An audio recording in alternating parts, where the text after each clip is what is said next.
Hey fam, welcome back to my channel.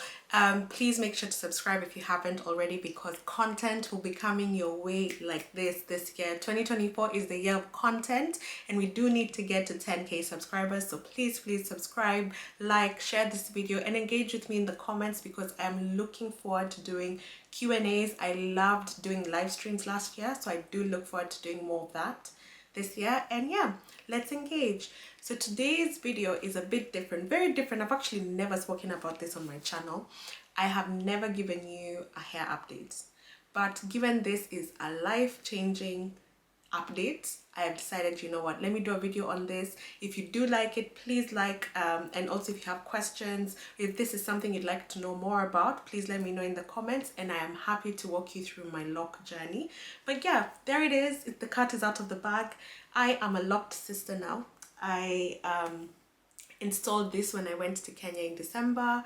It's something I'd been thinking about for a very long time. Like, there are many times I went to Kenya and I'm like, should I lock my hair? And then most of the time when I would inquire about the price, I'd be like, that's quite a commitment. Am I ready yet? But this time I was like, you know what? I'm going to do it. And I did it, and I am so happy I did, at least so far.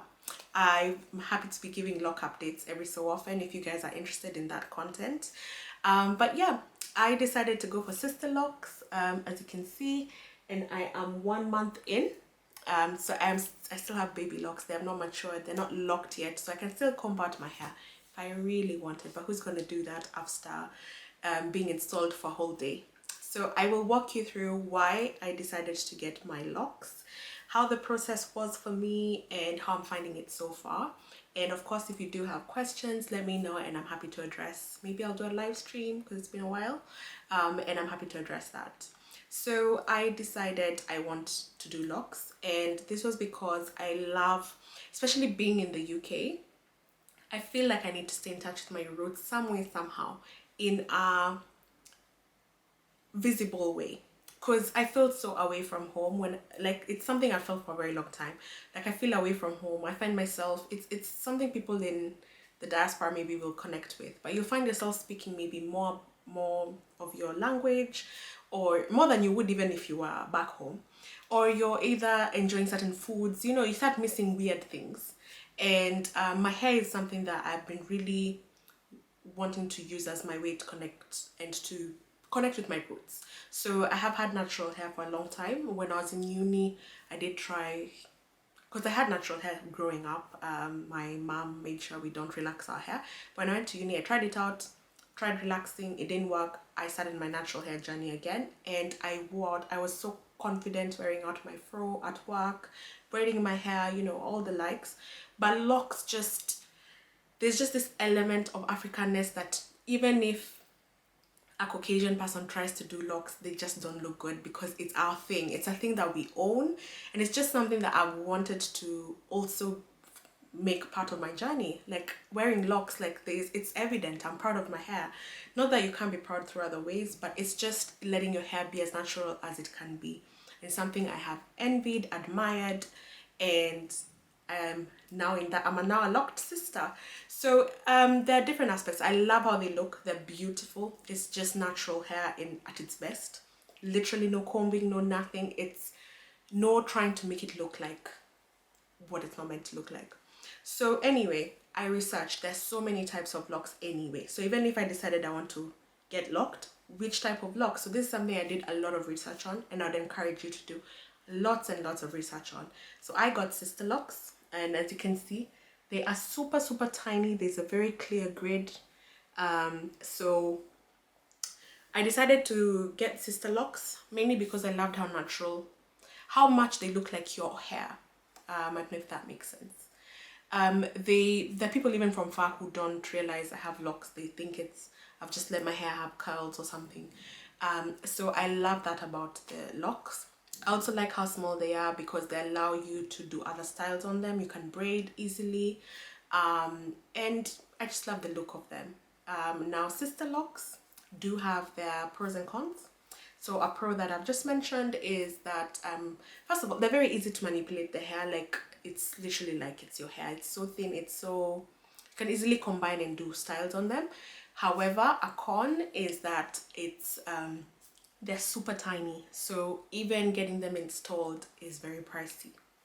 They're not like traditional locks, because other locks, by the way, if you want to do your research, I saw those freeform locks. There is now the traditional locks, which, so freeform, you just let your hair be, and then there's the traditional locks, which you either do palm rolling, which is the most common, or where you use wax and or gel. And then there's interlocked, but interlocking is more common with the smaller sized locks compared to the bigger ones.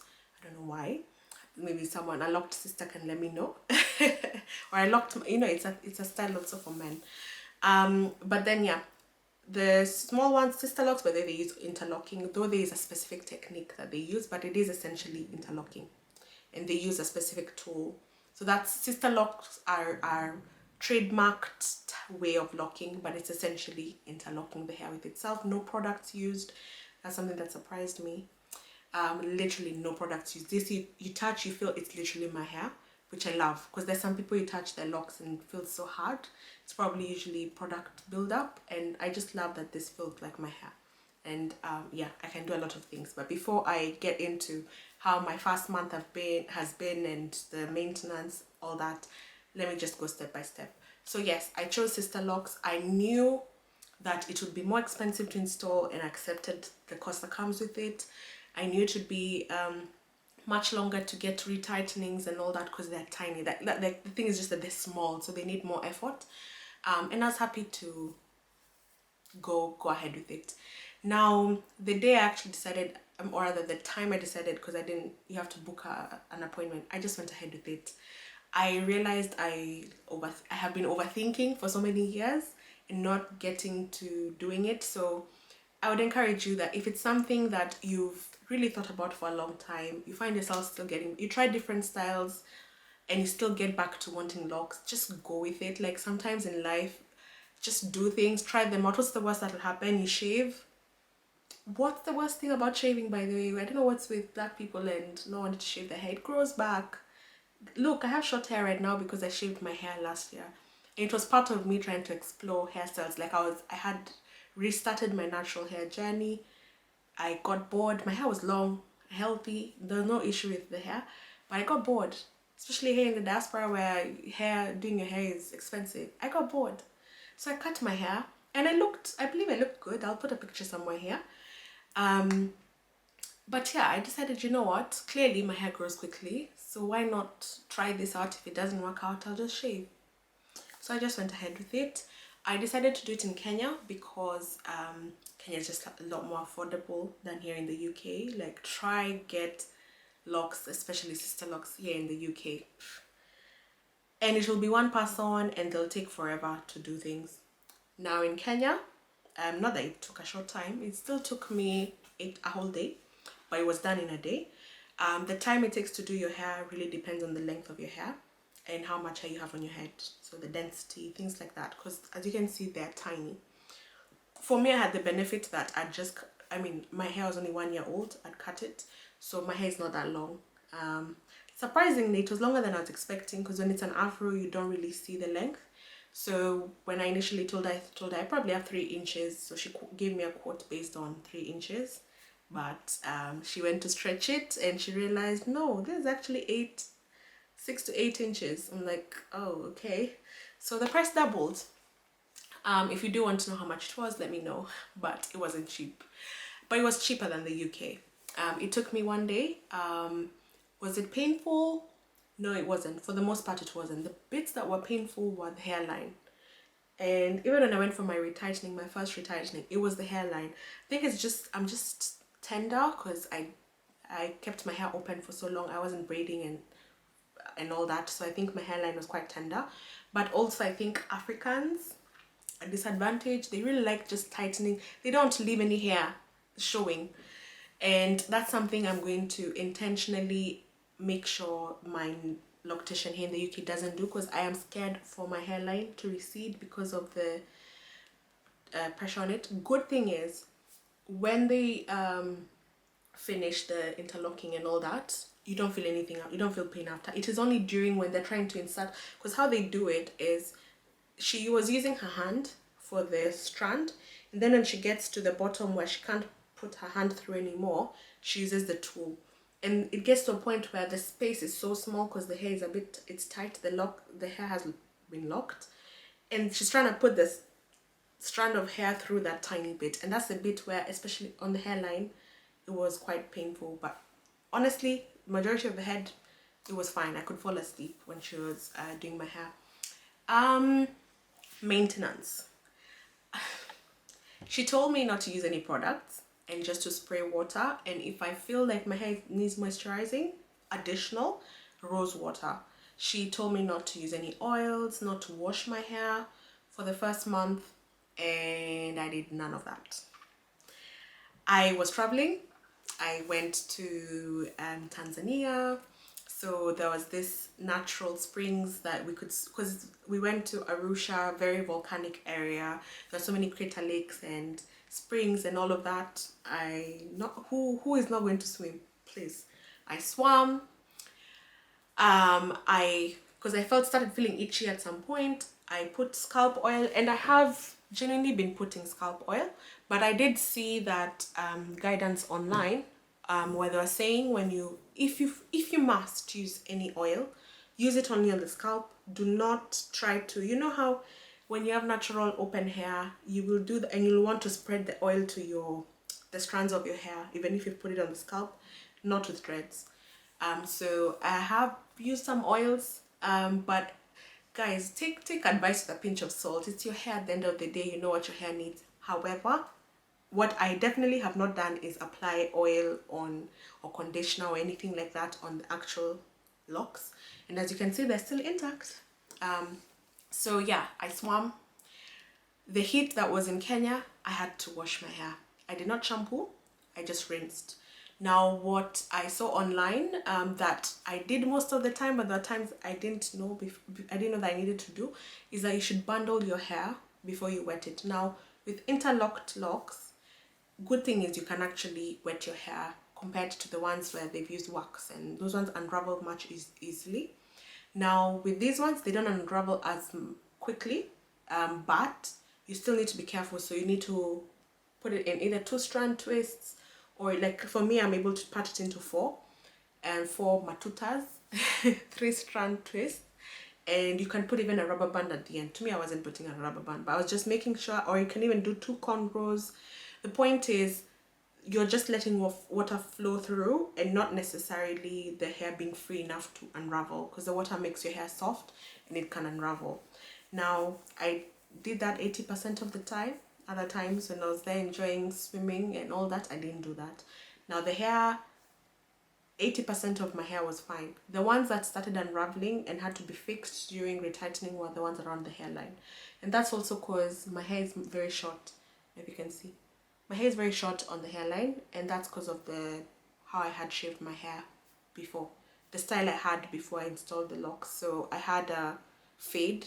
So the ones on the side are struggling. They're struggling locks. They're covered by this other hair, but these ones are struggling, and this other, compare the length. Yeah, so the ones on the hairline had to be fixed. But it was also because they were short, so it's so easy for it to unravel, even from just sleeping. But yeah, so far so good. No products. I don't even know what I'm going to do with my conditioners, braids. I have so many hair products that I don't need now. All I need is literally rose water. Rose water by the way is enough. Like, I know I put scalp oil, but the minute I started even spraying the rose water on my scalp, it's very soothing. My hair doesn't look like it is dry at all. My hair isn't dry. Like, I don't know why with the hair, when it's open, it gets dry so easily. But with the locks, it's fine. Like, it's not like if you touch my hair like this, it's dry. It's not. So it's shocking how your hair is so self-sufficient anyway. Like, and that's what I'm enjoying with the locks. I'm enjoying my hair just being itself. Like, you don't need to wash with so many things, like even just with water, just literally, maybe you want to, your scalp, you maybe went to the gym and you want to just feel a bit more fresh. You'd be surprised how your hair will just be. Like, you don't need all those products. They sit on your locks, like sister locks or maybe micro locks, tiny locks. You don't need products. Even big locks, I'm sure you probably also don't need. I don't know, I don't have them, so I have no idea, but you don't need products. Your hair is as good as it is, and it's beautiful. What I've enjoyed even the most are the curls. Like, I didn't know my hair is curly like that. When I had open hair, yes, I used to have curls, but I used to put conditioner, leave-in conditioner and curl activator to get the curl definition. But with locks, it just happens. I had apparently when my locks mature, they'll be more straight. I hope not, because my ends are really nice, like they're proper curly, and it's especially at the back. At the back, they literally like form good curls. So I am excited. I know this video is probably very long, but you can tell the excitement I have. So I'll see how it is in 1 year, 2 years. You know, there'll be a time I'll be rocking waist length locks, and I'm looking forward to it. Yeah, so let me know if you have any questions, if you'd like to know more, and if you're considering being a lock sister, I can plug you. If you're in Kenya, I can tell you where to go. Yeah, and I'll need to discover, I don't have a loctician here in the UK. I'll discover who can. You just need to go on the Sister Locks website and find a trained certified consultant, so I'm sure I'll be fine. So yeah, see you on the next one. Bye.